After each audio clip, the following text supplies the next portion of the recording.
by the rule of law and to protect and defend the Constitution that President Mandela signed on that day.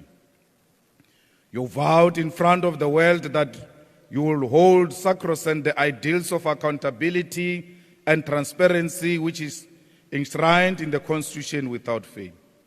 Today, 26 years after you held Nelson Mandela's hand, lifted our Constitution high into the air, you stand as the greatest enemy of constitutionalism and accountability. As a so-called architect of the Constitution, you have resolved to take Parliament of South Africa to court to avoid constitutional obligation of accountability. As a so-called crafter of our democratic dispensation, you are accused of engaging in activities that characterized a criminal underworld. As a so-called champion of accountability to masses of our people, you today avoid scrutiny and questioning like a fugitive. Mr. President, your reluctance to allow inquiry into the activities of Phalaphala farm are shocking and concerning.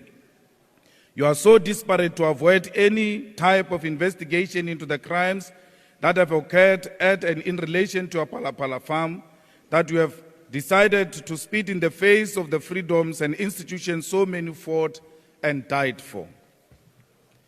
It is concerning because it means worse has happened in the farm that you do not want people of South Africa to know. Instead of using the process of the impeachment inquiry to clear your name, you have mobilized your party to fight against an attempt to discover the truth of what happened in Phalaphala farm.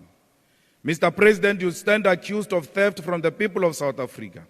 You stand accused of violating your oath of office and of violating the Constitution. You have stashed money in mattresses and allegedly avoided paying taxes. It is now accepted fact that you did not declare millions of foreign currency kept in your sofas to the South African Reserve Bank. It is now an undeniable fact that you have engaged in paid work while occupying the office of the President of South Africa. It is an undenied fact that your answers regarding Phalaphala farm are unreliable because they change depending on the audience you speak to. It has become clear that you have no intention of taking responsibility for the crimes of Phalaphala farm because at every opportunity you blame vulnerable staff members of the crimes, staff members who can only operate under your instructions. If you are not blaming staff, you are compromising investigative institutions and casting aspersion on those who make damning findings. You have degenerated and you are clinching to power under the instruction of a faction that is desperate to control the levers of state power at the expense of the people of this country. Mr. President, I want to remind you that I warned you of surrounding yourself with yes men and women who will ill advise you in the interest of their stomach. I warned you that you should not allow factionalism to dictate the decision you take when it comes to South Africa. I warned you that the Ruperts and the Oppenheimers will not be there to defend you when we ask you to account for decisions you implement on their behalf. I warned you of how patronizing factions can be because they will never tell you the truth.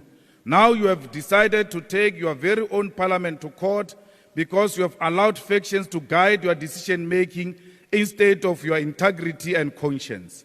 You have engaged in questionable activities such as alleged laundering of money, the abduction of suspects of crime, the misuse of state resources because the Ruperts and the Oppenheimers made you feel like you are untouchable. Today, we are touching you because you are not in the pockets of your faction or your handlers. We are touching you because we knew that white monopoly capital will use you and toss you aside. Mr. President, you should be ashamed that you have become the enemy of what so long defined your legacy. Mr. Cyril Ramaphosa, we declare without fear of contradiction that you are an enemy of the Constitution of South Africa. From today, you will be treated like a real constitutional delinquent. No amount of numbers can intimidate us into silence. We have done this before, we will do it again. What if the President of South Africa is a spy? What if the spy is paid in foreign currencies? Why are the members of the ruling party not concerned to want to find the truth if their president is not in the pockets of foreign agents? What have you become so much that you are scared to hold one individual accountable in defense of our Constitution?